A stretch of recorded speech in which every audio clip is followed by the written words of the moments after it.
बिस्मिल्लाहिर्रहमानिर्रहीम। अस्सलाम वालेकुम dear students, I am your biology tutor Malik Ayaz Mahmood.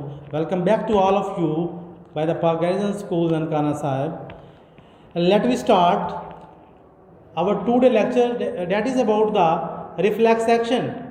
This topic is taken from the chapter number 2 from the 10th standard biology book, and the lecture number is 31.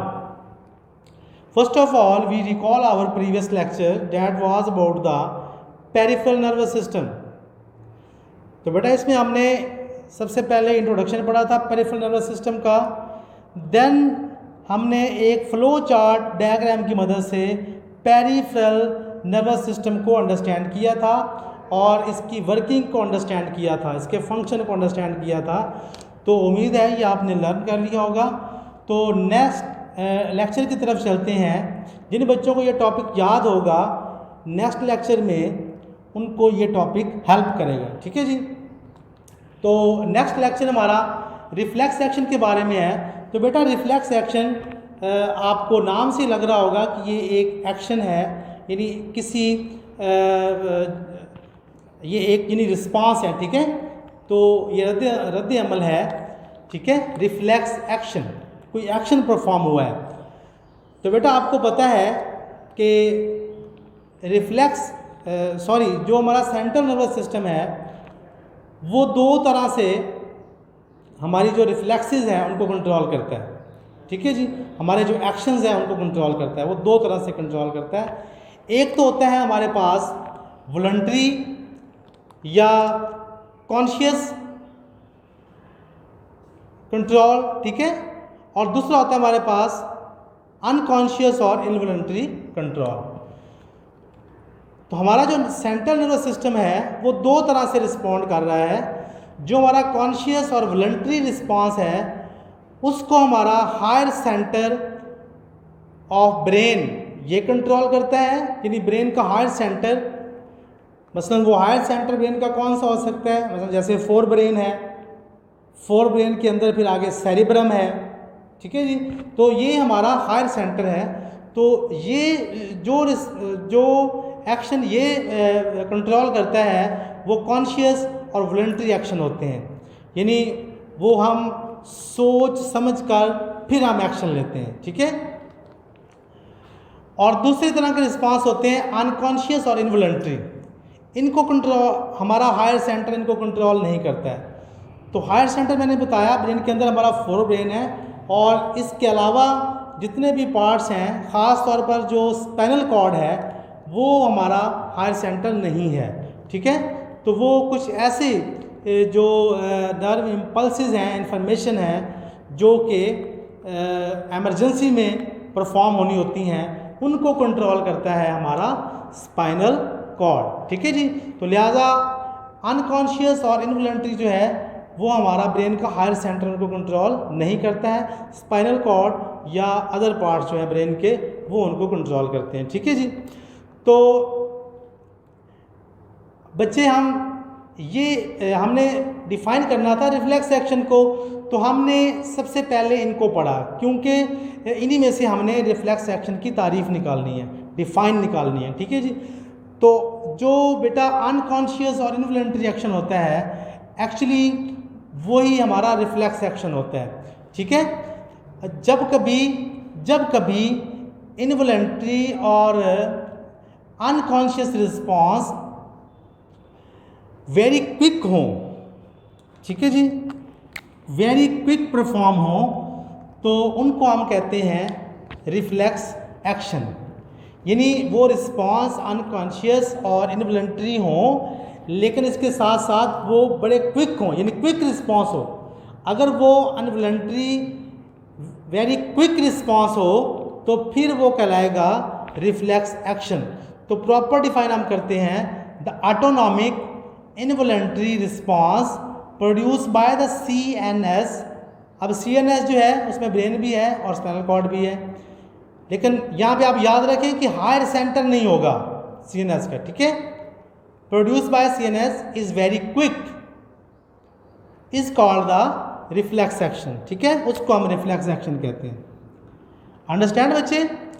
यानी ऐसा involuntary response जो बहुत quick हो, very fast response हो, बगैर thinking के हो, वो हमारा रिफ्लेक्स एक्शन कहलाता है। अब इसको परफॉर्म करने के लिए, रिफ्लेक्स एक्शन को परफॉर्म करने के लिए जो नर्व इम्पल्सेस होती हैं हमारे पास, वो किसी पाथवे से गुजरती हैं, ठीक है जी। और वो पाथवे जो है वो कहलाता है रिफ्लेक्स आर्क, ठीक है। दोबारा सुने कि रिफ्लेक्स एक्शन जो है, रिफ्लेक्स एक्शन को प्रोड्यूस करने के लिए जो नर्व इम्पल्सेस हैं वो एक पाथवे से गुजरती हैं और उस पाथवे को हम कहते हैं रिफ्लेक्स आर्क, ठीक है जी। तो प्रॉपर डिफाइन इसकी pathway followed by the nerve impulse for producing a reflex action is called the reflex arc, ठीक है जी। ये हमारे पास दो डेफिनेशन हैं। एक हमने रिफ्लेक्स एक्शन को डिफाइन किया, यानी क्विक अनवॉलंटरी, क्विक इनवॉलंटरी या quick unconscious response that is produced by the CNS is called the reflex action. और जिस पाथवे से नर्व इम्पल्स गुजर कर रिफ्लेक्स एक्शन प्रोड्यूस करती हैं वो पाथवे रिफ्लेक्स आर्क कहलाता है। अंडरस्टैंड? तो बेटा रिफ्लेक्स एक्शन को हम अब एक्सप्लेन करते हैं एक एग्जाम्पल की मदद से, और वो एग्जाम्पल हमारे पास है the withdrawal of hand after touching a hot object. यानी जो हमारा हाथ है, हमें नहीं पता, अनकॉन्शियसली हमारा हाथ, हमारा हैंड किसी हॉट चीज़ से टच कर जाता है तो वो खुद ब खुद ही विड्रॉ हो जाता है। तो इसको हमने एक्सप्लेन करना है। ये इसका जो विड्रॉ होना है एक्चुअली ये अनकॉन्शियस है। ये क्या है? अनकॉन्शियस है कि हमें नहीं पता, फौरी तौर पर विड्रॉ हो गया, तो ये अनकॉन्शियस है, ठीक है। इसकी हमने वजाहत करनी है, यानी हमने रिफ्लेक्स एक्शन की वजाहत करनी है। तो बेटा देखें, हम इस डायग्राम की तरफ आते हैं और डायग्राम की मदद से हम सीखते हैं withdrawal of hand after touching a hot object, ठीक है। तो बच्चे यहाँ पे मैंने स्पाइनल कॉर्ड बनाया है, ठीक है। ये हमारे पास स्पाइनल कॉर्ड है, ठीक है जी। ये हम इसके डायग्राम पहले भी सीख चुके हैं। ये स्पाइनल कॉर्ड है और आप देख रहे हैं कि दो तरह के नर्व जो हैं वो स्पाइनल कॉर्ड से यानी पेयर ऑफ नर्व निकल रहा है। एक को हम सेंसरी नर्व और मोटर, दूसरे को हम मोटर नर्व कहते हैं। आगे जाके ये मिक्स हो जाती हैं, यहाँ पे मिक्स्ड नर्व कहलाती है, ठीक है जी। फिर आप देख रहे हैं कि ये सेंसरी नर्व जो है ये जा रही है हाथ में, यानी आर्म की तरफ, और आर्म्स के आगे फिर हैंड तक जा रही है, ठीक है। तो इस हाथ के नीचे आप देख रहे हैं कि एक कैंडल जल रही है, ठीक है।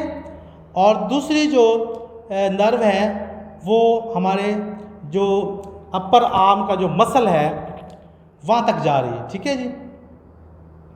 और हम देख रहे हैं कि हॉट ऑब्जेक्ट से हमारा हाथ जो है पीछे हट चुका है, ठीक है।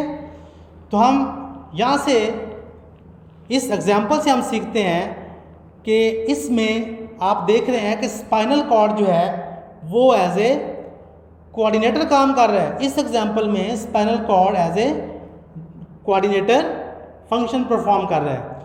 तो हम देखते हैं कि जब हमारा हाथ किसी हॉट ऑब्जेक्ट को टच करता है तो वहाँ पे एक स्टिमुलाई क्रिएट होती है फ्रॉम दैट हॉट ऑब्जेक्ट, ठीक है जी।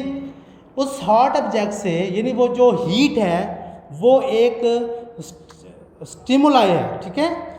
तो उस स्टिमुलाई को हमारे हैंड के जो हीट और टेम्परेचर के जो रिसेप्टर हैं हमारे हाथ के अंदर, ठीक है, वो उसको रिसीव करते हैं। रिसीव करने के बाद वो उसको नर्व इम्पल्स की फॉर्म में आप देख रहे हैं, ये ग्रीन कलर के मैंने एरो लगाए हैं टुवर्ड द स्पाइनल कॉर्ड। तो वो ट्रैवल करते हुए सेंसरी नर्व से ट्रैवल करते हुए वो इंटर न्यूरॉन तक जाते हैं। Interneuron of spinal cord, interneuron, क्योंकि स्पाइनल कॉर्ड या ब्रेन जो है वो इंटर न्यूरॉन का बना होता है, आप जानते हैं ना। तो वो स्पाइनल कॉर्ड में आता है।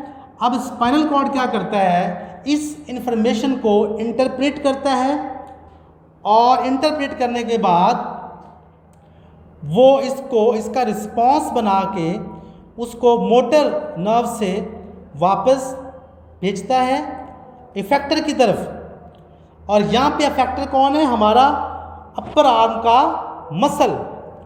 ठीक है जी, यहाँ तक इन्फॉर्मेशन आएगी। और जो हमारा अपर आर्म का मसल्स है वो कॉन्ट्रैक्ट होगा।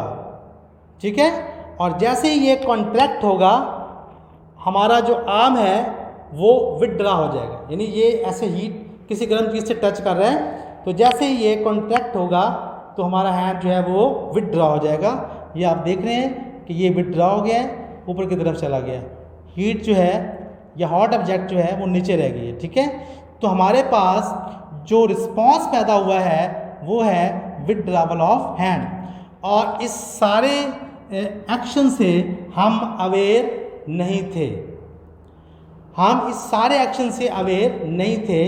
मींस ये जो जितना भी फंक्शन यहाँ पे परफॉर्म हुआ है, जितना भी एक्शन यहाँ पे हुआ है वो अनकॉन्शियस था। अंडरस्टैंड?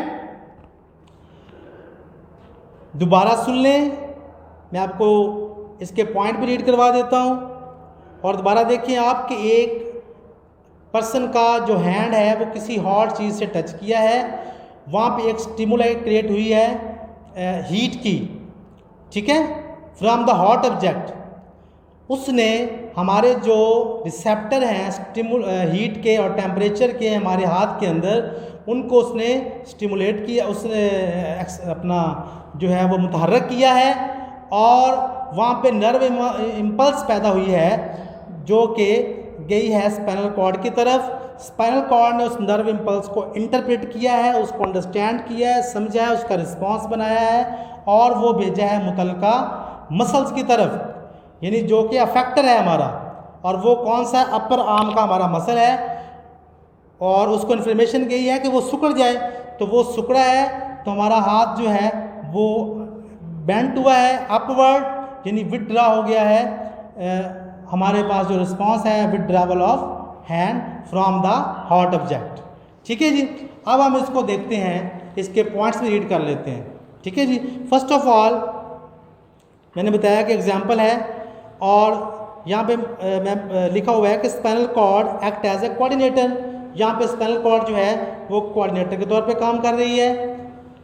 उसके बाद heat stimulate temperature and pain receptor. यहाँ पे जो हीट है वो हमारे हाथ के जो टेम्परेचर और पेन के रिसेप्टर होते हैं उनको स्टिमुलेट कर देती है। नर्व इम्पल्स कंडक्ट, इसके बदले में क्या होता है जी? नर्व इम्पल्स जो है वो कंडक्ट होती है from the receptor toward the interneuron of spinal cord, यानी स्पाइनल कॉर्ड की तरफ आ जाती है। ठीक है जी, स्पाइनल कॉर्ड जो है उस इन्फॉर्मेशन को इंटरप्रेट करता है और उसको वो सेंड कर देता है toward the motor neuron via the motor neuron toward the muscle of arm. ठीक है जी, फाइनली क्या होता है? आर्म्स का जो मसल होता है वो कॉन्ट्रैक्ट होता है और हमारा जो हाथ है वो हॉट ऑब्जेक्ट से विथड्रॉ हो जाता है। ठीक है जी, इसके बाद हम चले जाते हैं हमारे इम्पोर्टेंट शॉर्ट क्वेश्चन की तरफ। और आप ये भी ज़हन में रखें कि रिफ्लेक्स एक्शन इटसेल्फ एक लॉन्ग क्वेश्चन है। ठीक है जी, इसमें से जो शॉर्ट क्वेश्चन एग्जामिनेशन में आपको आ सकते हैं वो रिफ्लेक्स एक्शन को डिफाइन करना आ सकता है, रिफ्लेक्स आर को डिफाइन करना आ सकता है, बहुत इंपॉर्टेंट शॉर्ट हैं। और इसके अलावा आपसे जस्ट एग्जाम्पल पूछी जा सकती है रिफ्लेक्स एक्शन की। ये वाली एग्जाम्पल जो मैंने यहाँ पे पॉइंट आउट भी कर दी है और उसकी मैंने डायग्राम भी बना दी है। ठीक है जी, तो बेटा ये हमारा आज का टॉपिक था जो हमने डिस्कस किया। अब हम मिलेंगे अपने नेक्स्ट लेक्चर के साथ। Thank you very much. अल्लाह हाफिज़।